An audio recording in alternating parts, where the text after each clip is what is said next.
Welcome to Living Your Mainelove, the podcast that celebrates the people who are living with passion, purpose, and a whole lot of heart.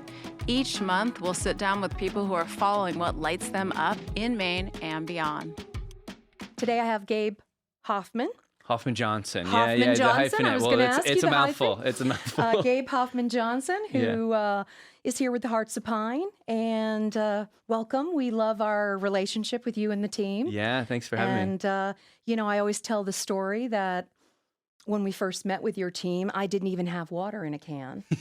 And I was sort of being kind of embarrassed that I didn't have water in a can for people to sample. And I think it was Steve at the time. It's like, Jen, don't worry about it. We don't even have players. And so that was kind of how it started. And we're very grateful to our relationship with you. And yeah, likewise.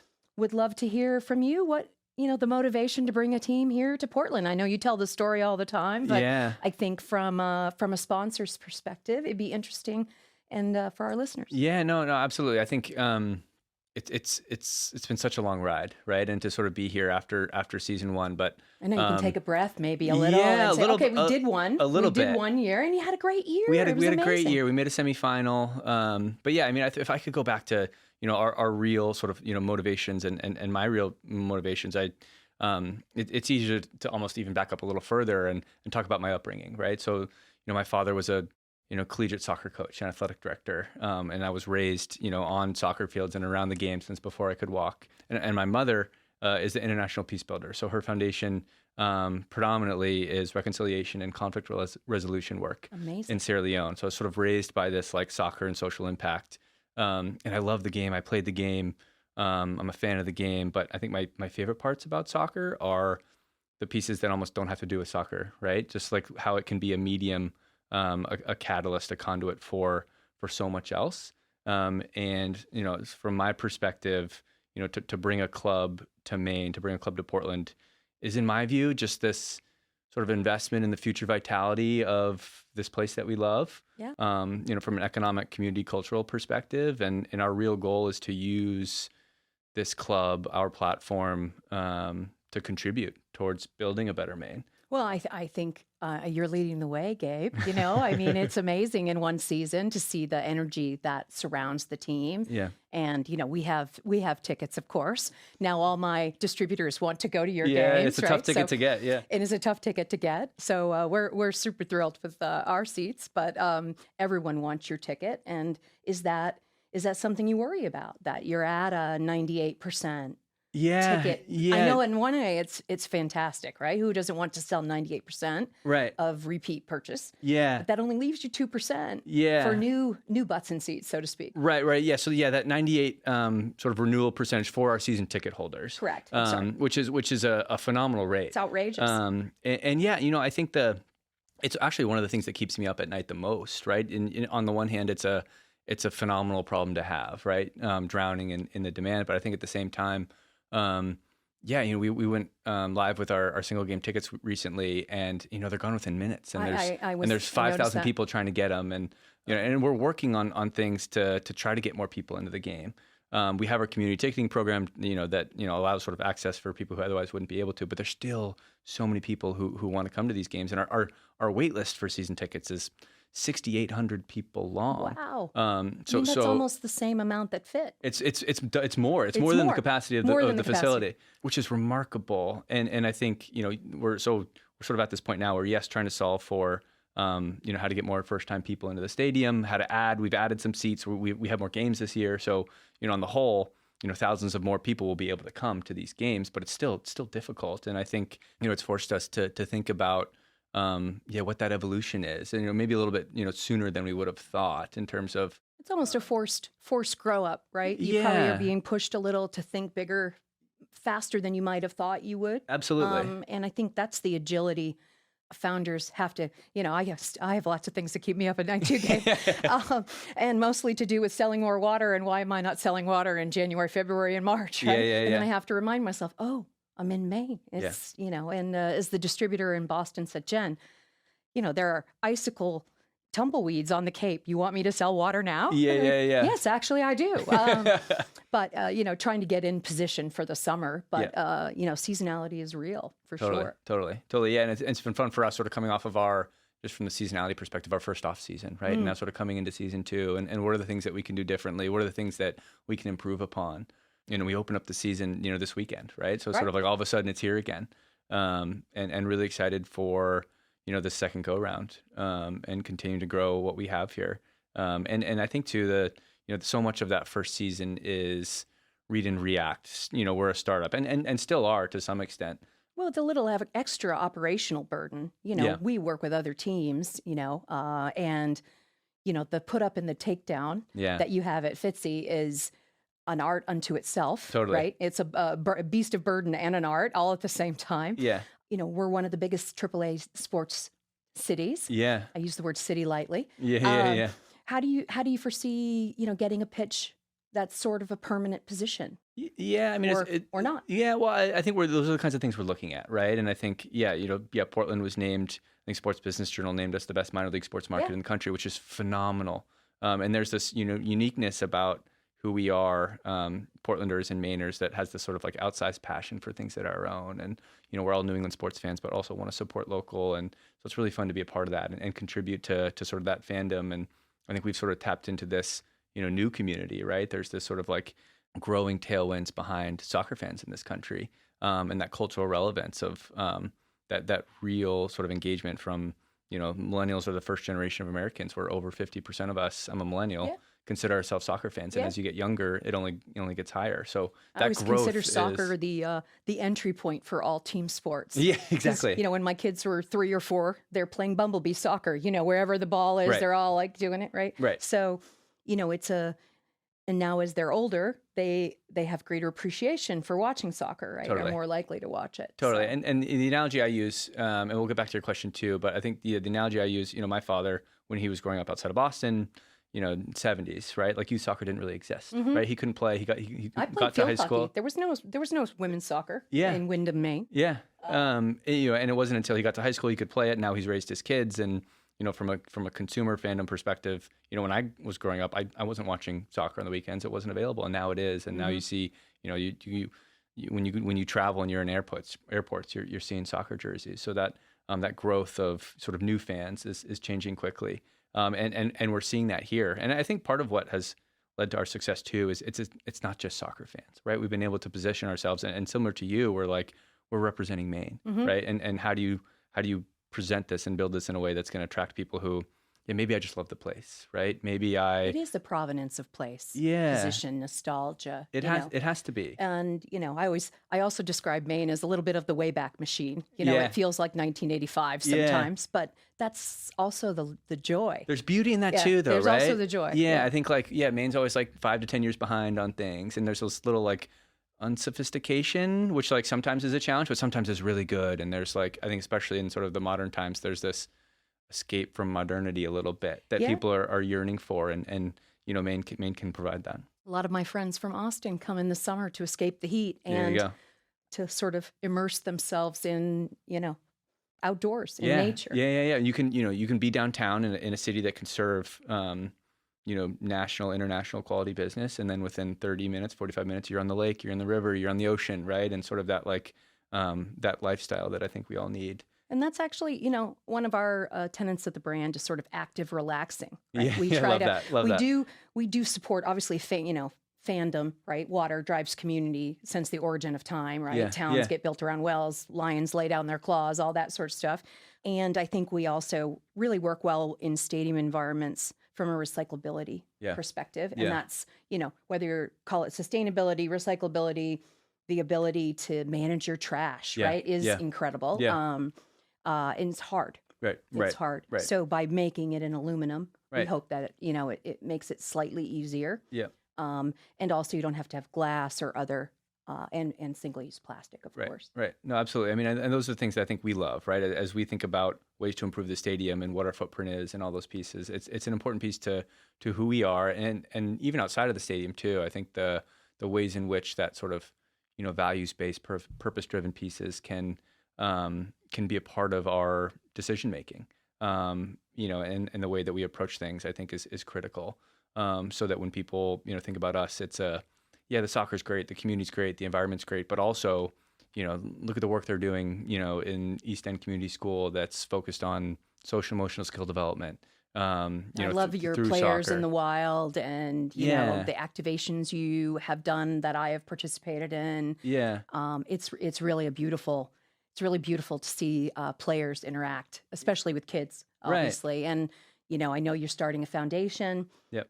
As a brand, we work with a lot of teams. We work with a lot of foundations. Yep. That's sort of been our niche, is really helping drive community into the foundation. So Right. we hope we can do that with you as well. No, absolutely. And I think, as we, we're all, sort of working to capture people's time and attention, right? And I think that level of, at least, for a lot of Mainers, for how I want to position this thing is I want people to look at us and be like, phenomenal, but they care, right? And I think that's the ways that we can give back and contribute. I is think that's really the best of Maine, actually. Totally. Right? It's who we are. Neighbors helping neighbors. Right. My friend who works at or used to work at FEMA always said, if Maine has this, by the time FEMA gets the call, Maine has already cleaned itself up. Right. Right. So FEMA never has to come here because we all, if your neighbor's tree fell down, that's what you're doing today. Totally. Right? And I love, we're very comfortable, with our heads down doing our own work for our own good reasons. But if given the necessity or the, or if we're asked, right, that head comes right up and you're, right to it in terms of supplying, to meet that need. Absolutely. Yeah. Well, I hear that you're working hard to add a women's team. We are, yes. And we just had our first town hall this past weekend. We were over at Allagash and 350 people there. Incredible dialogue, really good energy. We stayed and watched the women's national team play and win the She Believes Cup. I think, it's always been a part of the plan, right? We're the Soccer Club of Maine, and that this is just that next evolution of where we're going. And but I think importantly, going about it in the same fashion, right? Driven by community input. I thought it was so impressive to me that you started with a town hall. Yeah. With four players already sort of identified, or at least I saw some soccer names. Yeah, correct. Yeah, we're bringing in some really heavy, and this is remarkable. What's going on here is, some of the best women's soccer players ever in America are being a part of our virtual town hall to have this conversation around why little markets like, Maine can help lead the way for what this game can evolve into and be, which is really special. That's amazing. Yeah. We actually were the water sponsor for the World Sevens this year. year. Okay. Down in Fort Lauderdale. It's a 2/3 pitch. Yeah. It's faster. It was only a 20-minute game, I think. No offsides, and literally hardly any calls. I've never seen a more aggressive women's game. Yeah. But it was incredibly fast. Yeah. And we do a game for they had a kids event as well through their foundation. Yeah. And so we do this. We give you a board. What's your Mainelove? And so kids were writing them on soccer balls. Cute. But they were spelling them all incorrectly, which made it even more adorable. So it was Messi with a Y. What's your favorite? Sure. And so Ronaldo with an A, all these sort of like misspellings. But that's our traditional activation is what is it that you love? And most people write their mom. It's so beautiful. Yeah, I think I might. And then they see all these things are like a mom, Messi, Ronaldo, soccer. Yeah. And it's just it's an amazing thing to witness as, it's a brand activation. Yeah, absolutely. But it's community. Right. Really. Right. And it's so incredible in the soccer. Yeah, and it's human and it's emotive, right? I think those are, really, really important things. I think as we think about how we, talk about who we are and what this club is, very often we spend a lot of time thinking about who we give the microphone to and what stories are we telling. And very often it's about, it's about people and place, not even necessarily about our players in the club, right? Yeah. And we tell those stories, but I think, for people to be able to see themselves or people that they know in what we're doing and to feel that connection to, this place that they have some sort of affinity for, in a real human way. And I think that's what special. kind of drew us to you when you were launching as well. Yeah. Not only that I love that there's not a lot of plastic at your games, which is very important to us. And interestingly, I've converted the Falmouth Country Club is moving to aluminum, and we've started to I got a letter last week from the White Pine Markets, who's a vending machine supplier in Portland, that they've removed all the plastic due to our influence. And, you know, those little feedback tips, you know, really give me a lot of energy because it means that people are listening. Yeah, it's working. It's encouraging them to make a choice. And that's really what I've always positioned us as. We're not here to tell you what to do. Right. I would love that everyone drinks out of aluminum, because once you learn how bad plastic is, we should not be supporting such things for our bodies. Right. But we're also, you know, it's okay if you choose to do that. Yeah. Can't tell Mainers exactly what to do. Yeah, right. Well, and absolutely. And I think that's something that we've really taken to heart. And from those original town halls, right? I think a lot of what people see that is Hearts of Pine has come from the community itself. And there's this recognition of like, people don't want to be sold to. People don't want to be told what to do, right? I think in this moment in time specifically, I mean, that's why our branding is so in your face, straightforward, is that, you know, the current Gen Z generation does not want to be marketed to. Yeah. They'll see through it in a hot minute. Yeah. And then they'll tell you everything you're doing wrong about marketing to them. Or you could just say, what's in the can? Yeah. To your point on, you know, we're so proud of our source, put Maine on the can. Right. But we are really selling the nostalgia, provenance of place. Right. You know, the hubris of Maine. Right. No, absolutely. And you know, and people love that. Right. I think that's one of my favorite things about Maine is, you know, whether or not you were born here, have visited here, have moved here, have seen it on, you know, some sort of ad somewhere. There's like this, it kind of, it touches you here. Right. It's an aspiration. Yeah. I always share the story when I was first starting the company. I had gone home to Austin. I split time with Austin, though these days I've been in Maine through the winter, so it's been a little rugged. But I got on an elevator, and there was a young woman with a Maine T-shirt on. Yeah, I was like, "Oh, I just got back from Maine," and she's like, "Oh, I went to school in Boston," which means she went to Harvard. If you go to Northeastern, you say you went to Northeastern. If you say you went to school in Boston, it means you went to Harvard. Yeah. And she said, and this was actually sort of the nugget that I kind of kept. She said, "But my favorite memories of college were the weekends I spent in Maine." Cool. And that's really the sense of place. Yeah. The sense of, you know, history almost. That it's a place you can escape to. Yeah. At the same time, it's a place you can leave and come back. I found, you know, being gone for so many years to come back, it's actually been rather welcoming. Yeah. And I'm not alone. There are quite a few boomerangs. Yeah, no, absolutely. I mean, there's like this welcoming but still tight knit sort of humanness to like to who we are. You still got a couple sharp elbows. Yeah, you know? No, but like look, I haven't lived in Maine my whole life, but I feel like I'm most alive when I'm in Maine, right? I'm the best version of myself. There's something about being here and this people and this community that just sort of brings that out of you. Well, the community effort that you have is really, you know, amazing to see from your origin to today even, and I'm sure in the future. Yeah.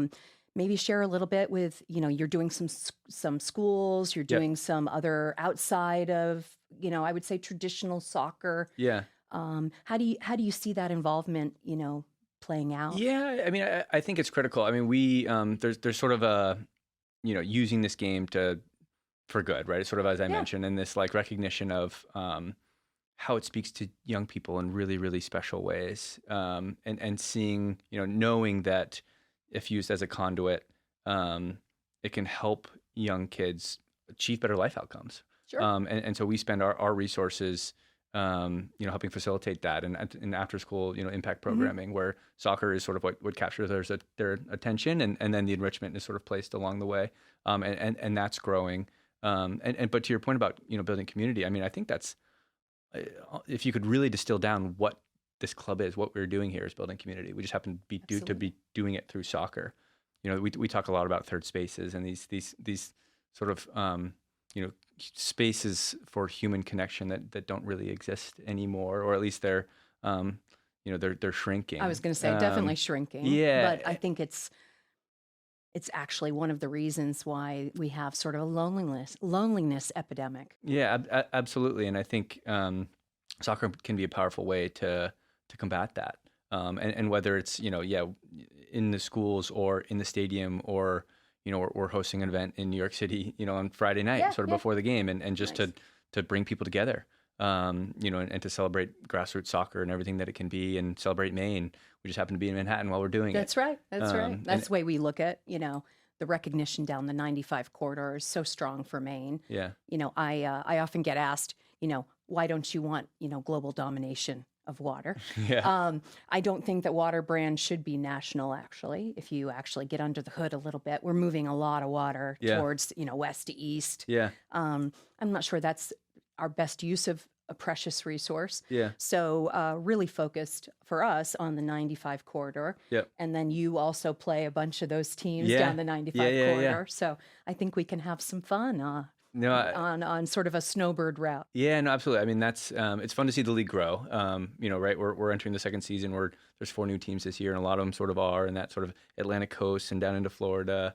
And is that what's driven more games? Is the addition of more teams? Yeah, new teams, correct. Yep. So, and it's that we're still playing a national schedule right now, so we have to go to Lancaster, California, and Spokane, Washington, and Corpus Christi, Texas, and but I think as more teams grow, it'll be regionalized slightly. Hopefully, we can get to an Eastern Western conference, and just for travel cost and player fatigue. Absolutely. It's very expensive, and for the players too. We have a game in New Jersey on Saturday, then we go to Burlington, Vermont on Tuesday, then we go to Lancaster, California that Saturday, and then we're back to Sarasota, Florida the following Saturday, and it's just sort of like, holy cow. 3 time zones in 4 days, right? Yeah. And so, and to be a peak athlete, right? To want to perform at your best. Right. That's a hard challenge. Absolutely. For any of us. Yeah. But it's been fun to see the growth, and too, I think the way in which, Maine's rallied around this club has been really, really special, but, outside of Maine too, and I think it speaks to that sort of affinity piece that you were mentioning. Some of my favorite stories are the like, hey, I was wearing my jersey in San Diego and somebody, someone yelled from across the street, up the Hearts, just like, that love for Maine. And, we've also sort of tapped into this, if I'm an American soccer sicko, like then maybe Hearts are my second favorite club or at least very much aware of, what's going on here and a big fan of, I do notice that, as in my travels, talking to other team owners, people are in the league specifically are very conscious of, there's this little team in Maine that just started last year and they're already kicking everyone's butt, and a great show for the first year as a startup and, all the work you do, to get your players and to invest in your players. Yeah. Finding them houses to live, which in Maine is half a battle, which is a very difficult battle. Yeah. It's incredible to see it come alive and to be part of it. To be honest. No, thank you. We're absolutely thrilled to have you, and I think that's it's a labor of love, right? I think that's the we're doing this for the right reasons. And I think so, and I hope it's a little hotter this summer so we can have more Mainelove hydration breaks. Yeah, well, it's like I think it's cracked 60 outside today, so I'm in a t-shirt. Hydration is at 85 or something. If it's 85, you have a Mainelove hydration break. Okay, I think you have to. I think you're required. Yeah, league mandated. Mandated. But last year we only had one. Okay. So we're hoping for a little hotter summer this year. Yeah. We just stick the thermometer on the turf, maybe. That's right. There we go. Yeah. And then what's your thinking with the women's team? You have a new foundation. How do you think about it for your personal capacity? As a founder, I'm very sensitive that everyone has to find their own recovery. Yeah. Because we have a pace that most people can't sustain. Yeah. And how do you take that for yourself? Yeah, it's a great question. Thanks for bringing that up. That's something I work on, I think about, I struggle with, right? There's certainly probably in this period of my life where I feel like all I do is sort of work and take care of my brain and body so I can keep going. And it definitely feels unsustainable, but holding on and trying to get the most out of myself. But yeah, as new things come up, as new priorities arise, as we have to continue to evolve, surrounding yourself with really good people, right? And I think to have a sort of community connected, values based organization that people want to be a part of, that can attract overqualified people who want to be a part of building this thing.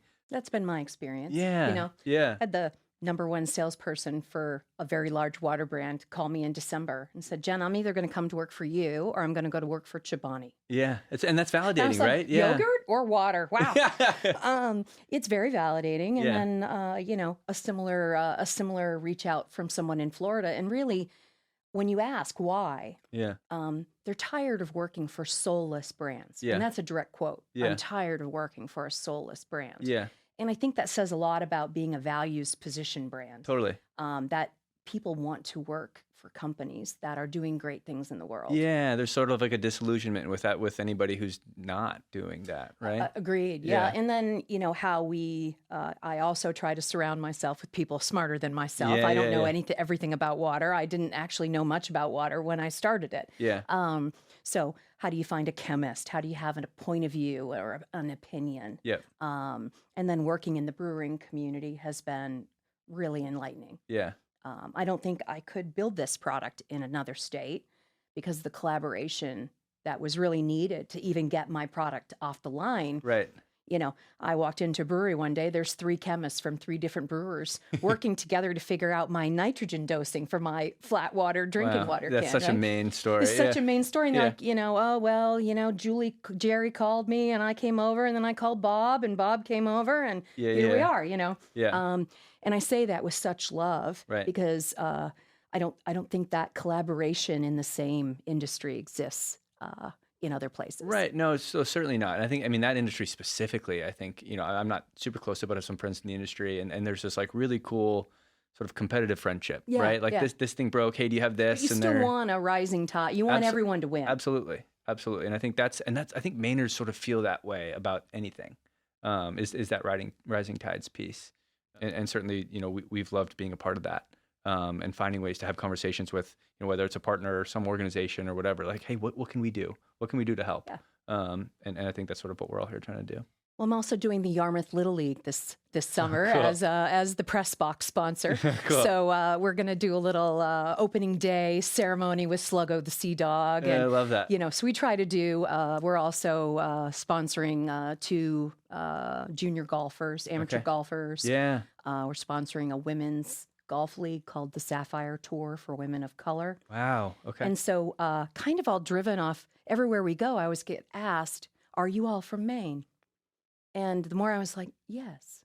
And then Yeah. I was like, "Why are they asking that question?" But everywhere we go. And so I was like, wherever we have Mainers out in the world, Yeah. they should be carrying their love of state and Absolutely. their water. So Absolutely. whether While it's they're wearing a cooking- Hearts jersey. While they're wearing a Hearts jersey. Oh, I did get a new license. Yeah. Cool. Which has been really fun. Cool. Yeah, But love I it. think, the community in Maine is a very tight community for good or bad. Yeah. And I always say Maine feels like one small town in one big Oh, state. absolutely. Yeah. As we continue to grow as a state and evolve, I think like this sort of like mix of modern and vintage and keeping the charm, and while we continue to grow is something that it's going to be interesting to sort of see how that sort of unfolds. How do you think about your merchandise? Obviously, you've been very succcul in selling merchandise. I think probably the rest of the league is in awe of how much you have sold, from my understanding. How do you foresee that? I love some of the mocks you've done. Yeah. Like, you've really got a really good pulse on. Yeah. Why do people need to buy another jersey? Yeah. Right. And so I see like my neighbors for their grandkids want a version of each one. Yeah. Right. So how do you see that evolving? Yeah. Well, yeah. I mean, in general, I think of who we are in general as a lifestyle brand of Maine, right? And then a community organization sort of like meshed together. And we happen to be a pro soccer team. Like that's the distillation of how I think about us as an organization. And on the merch side, yeah, I mean, it'd be very difficult probably to match some of the revenue numbers that we did last year. Yeah, I mean, but it's inaugural year. You can't kind of compare year over year for Yeah. that. But No, I mean, but it's so impressive in a first year for a new club. Absolutely. And I think, being creative on the design pieces. We don't do a lot of like logo tees. I mean, we have them, right? But it's what are the different stories that we can tell? Who are the local artists that we can work with? We've had a lot of success, sort of democratizing access to our creative department, right? And working nice. with local artists who have a idea for a design or a story they want to tell through art, and then holding high standards for the quality of the garment and the work that we do. Us too. We really work hard to, I really focus hard on, we're our American manufacturing. Yeah. I try to have American manufacturing. So Yeah. try to source from LA predominantly. Yeah, cool. Apparel is difficult though. Yeah. So, recognizing you have a unique struggle there. Yeah, and we do our screen printing locally and try to support local as much as we can. And it's part of the business that we're still actively like trying to get a hold on and improve on. But it's a really cool extension of who we are. And there's probably some pieces too of, in soccer, that jersey there's a uniqueness to, the way that It's like it's almost some mystique around like, you know, a soccer kit and what that means, and people collect them, and it's, you know, you wear them seems quite with a cult. Yes, yeah, I you did wear them recognize that. with a lot of pride.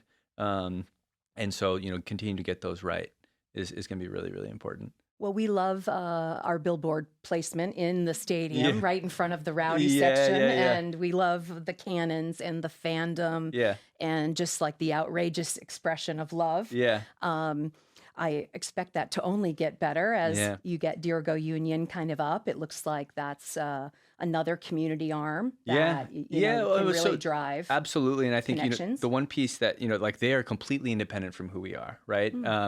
You know, we have conversations, we meet with them, you know, bi-monthly, and you know, they're there to support us. They're also there to, you know, keep us in check to some extent, and making sure that Is we're that common in soccer? Yeah, it is. It's well, this sort of concept of a supporters group is unique to soccer. Okay. But that sort of like organizational structure of an independent supporters group is common in soccer. Gotcha. You know, uncommon for a club, a first year club, to have, you know, one that large and organized. And I would say that like there's a lot of what they are doing that's driving the success of this too. Where like, you know, that zoo is a part of the experience, Yeah, right? It's a part of the absolutely. entertainment. People come in, they're like, holy crap, what's going on? You know, Yeah, like what's going on? Yeah. like what is this? But yeah, at the end of the day, it's a group of people that love Maine, love this club, love what it stands for, and love sort of, you know, gathering together to scream and shout and spread love, quite frankly, you know, when you We're slow it there down. with you. Yeah. You know, I think especially at this time in the world, a Yeah. little love and harmony goes a long way. Yeah. That's really kind of our positioning is Yeah. being radically kind, aggressively wholesome. Yeah, I love that. And I think that represents sort of the spirit of Maine. Yeah. You know, so we try to live that value Yeah. every day. And I think we can always do better. Yeah. But I think we also share that kind of love for community and sense of place. Yeah. And for me, this is really coming home after being away Yeah. for a very long time. Yeah. And it feels so wonderful to be home, Yeah. doing something meaningful Yeah. around creating jobs, Yeah. retaining jobs, Yeah. and really helping the brewer community to diversify revenue Yeah. at a time when all alcohol is really on the decline Yeah. across the nation. Yeah, no, it's important. I think that's one of the things I love is like, you know, Mainers don't really wait for permission to do things, right? They just great try way to to find think ways of to it. contribute, Yeah. right? And so, you know, for what you've been able to do, you know, is fantastic, and we're, you know, thrilled to be a part of that. And yeah, I think I told you this maybe last time we spoke of this, like, you know, last year is like, you know, Hearts seeing it everywhere, and then, you know, right along with it, you know, Mainelove, it was like, you know, sort of felt like it was taking over town. Yeah, Which was no, really it was fun a to see. great. You were a new team. I didn't have water in a can, right? Yeah. What could go wrong? So, you know, I think we learned a lot, and it Yeah. was a great way for me as an emerging brand to talk to 5,000 people. Yeah. You know, Yeah. to get as much consumer intercept work as Yeah. you could imagine. Yeah. And we certainly recognize that as a privilege. Yeah. Not many brands have that Yeah. luxury. No, and it's, I mean, good product placement too. I mean, like, it's the one thing I drink most on game days, and like Thank the you. picture of me and Patrick Dempsey is like I'm holding your can, I right? know, It's we sort of love that like- picture, Gabe. We love it. And Yeah. and I would say nothing makes me happier. You know, if I walk into a restaurant or a bar and you see people holding blue cans, it's Yeah. incredible. Yeah. To see it in the wild, and you Yeah. know, we're at over 600 doors now, likely. Wow. I've lost track, actually, over 500, which I need to get better at.